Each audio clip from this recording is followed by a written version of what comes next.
কাস্টমারের আত্মীয়স্বজন যাতে বেঁচে থাকে, ভালো থাকে, ওই জন্যই আমরা মূলত অ্যাডভান্সটা নিই। তার কারণটা হচ্ছে অনেকে অ্যাডভান্স ছাড়া যখন কেকটা অর্ডার করে, অর্ডারটা কনফার্ম করা হয়, করার পর যখন তাদেরকে কেক পাঠানো হয়, তখন ওরা বলে কি আমার অমুক আত্মীয়র এই হয়েছে, অমুক আত্মীয় সে হয়েছে, সে অসুস্থ, ও অসুস্থ, হসপিটাল গেছে, এখানে গেছে, ওখানে গেছে, আর কেকটা রিসিভ করা হচ্ছে না। তো আসলে আমার সাথে এরকম কখনো হয়নি, তবে আমার পরিচিত অনেকের সাথে এই ঘটনাটা ঘটে। তো এইসবের কারণে আমি কখনো অ্যাডভান্স ছাড়া অর্ডার কনফার্ম করি না। তবে কিছুদিন আগে আমি একটা ওরকম অ্যাডভান্স ছাড়া অর্ডার কনফার্ম করার পর দেখতেছি সে কাস্টমারটা আমাকে সহজে টাকাই দিচ্ছে না, এমনকি রাইডারকেও টাকা দেয় নাই। কয়েকবার তাকে ফোন দিতে দিতে তারপর সে আমাকে টাকাটা দেয়। তো ব্যাপারটা আমার মোটেও ভালো লাগেনি, সেজন্য আমি সবসময় চিন্তা করলাম অ্যাডভান্স ছাড়া কারো থেকে কখনো অর্ডার নিব না। তো আসল কথায় আসি, সেটা হচ্ছে এই কেকটা অর্ডার করেছিল আমার একজন রিপিট ক্লায়েন্ট। আর এই কেকটা করার ইচ্ছে ছিল আমার আরও আগে থেকে। এই কেকটা ছিল 1.5 পাউন্ডের মধ্যে। আর এই কেকে আমি দেখেন কতগুলো ফ্লাওয়ার বসিয়েছি, আর ফ্লাওয়ারগুলো দেখতেছেন খুব ছোট। এই ফ্লাওয়ারগুলো বসাতে আসলে অনেক বেশি টাইম লাগছে, সেই সাথে বানাতেও অনেক বেশি সময় লাগছে। তার মূল কারণটাই হচ্ছে আমার যে ফ্লাওয়ারগুলো আপনারা দেখতেছেন কেকে, এই ফ্লাওয়ারগুলো অনেক বেশি ছোট, ওই কারণেই। আর এই ধরনের ছোট ছোট ফ্লাওয়ার বানাবো সেটা আমি কখনো ভাবতেই পারিনি। আর এই ফ্লাওয়ারগুলো কোন নজেল দিয়ে করেছি হয়তো আপনারা অনেকেই জিজ্ঞেস করবেন। আসলে এটার নজেল নাম্বার ছিল 224। এই নজেলটা দিয়ে আমি ছোট বড় বিভিন্ন ধরনের ফ্লাওয়ার করে থাকি। আর সেই সাথে অনেকগুলো চেরিও করা হয়, সেগুলো ছোট বড় বিভিন্ন সাইজের করা যায় নজেলটা দিয়ে। আসলে এই নজেলের ফ্লাওয়ারের অনেক টিউটোরিয়াল আছে আমার পেজে।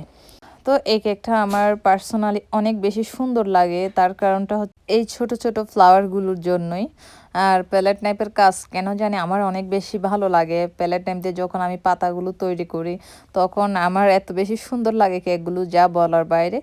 আর আমি মনে হয় মোটামুটি এখন প্যালেট নাইফের পাতাটার ফ্যান হয়ে যাচ্ছি, কারণ কাস্টমার আমাকে এই ধরনের ডিজাইনগুলো না দিলেও আমি নিজে নিজে করে দিই। অনেক সময় আছে কাস্টমার আমাকে কোনো ডিজাইন দেননি, অনেক সময় বলে না যে আপনি আপনার পছন্দ মতো করতে পারেন, তখন আমি বিভিন্ন ধরনের ফ্লাওয়ার করে পাশাপাশি এই ধরনের প্যালেট নাইফ দিয়ে কিছু পাতা করে দিই আর কি, যাতে সুন্দর লাগে, তবে ডিজাইনটার সাথে ম্যাচ করে দিই।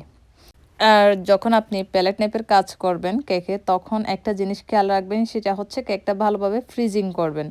আর যদি আপনি কেকটা ভালোভাবে ফ্রিজিং না করেন তাহলে হবে কি, আপনি প্যালেট নাইফ দিয়ে যখন এখানে কোনো একটা কিছু পাতা বা ফুল করতে যাচ্ছেন তখন দেখা যাবে ওখান থেকে ক্রিমটা উঠে আসছে, তখন দেখতে ভালো লাগবে না, প্রপারভাবে আপনি কোনো কাজেই এখানে করতে পারবেন না। আর নিচে যে লতার একটা ডিজাইন নামাইছি, এই ডিজাইনটা করার আগে আপনারা দেখেছেন আমি একদম স্মল সাইজের একটা কাঠি দিয়ে এটা ড্র করে নিয়েছি। এরপর আমি প্যালেট নাইফের সাহায্যে এখানে পাতা দিয়ে দিচ্ছি। আসলে এটা দেখতে এমনই লাগতেছে, উপর থেকে একটা একটা লতা নেমে আসছে, অনেকটা রিয়েলিস্টিক ভাইব চলে আসছে কেকটার মধ্যে। আর হয়তো আপনারা অনেকে আমাকে জিজ্ঞেস করবেন, যেটা স্বাভাবিক আপনারা করেন, এই ফ্লাওয়ারগুলোর কালার কিভাবে করেছি আমি, তারপর হচ্ছে এই যে পাতাগুলো কিভাবে করেছি। আমি মূলত এখানে ফ্লাওয়ারগুলোর কালারটা করেছি আপনার রেড আর ব্ল্যাক কালার দিয়ে।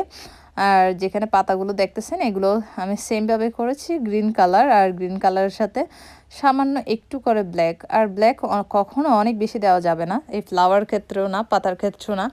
এটা হচ্ছে ব্ল্যাকটা আপনি অনেক বেশি রেড কালার দেওয়ার পরে বা অনেক বেশি গ্রিন কালার দেওয়ার পরে সামান্য 1 ফোঁটা বা 2 ফোঁটা আপনি ব্ল্যাক কালার দিবেন, যাতে দুইটার কম্বিনেশনে খুব সুন্দর একটা কালার চলে আসে।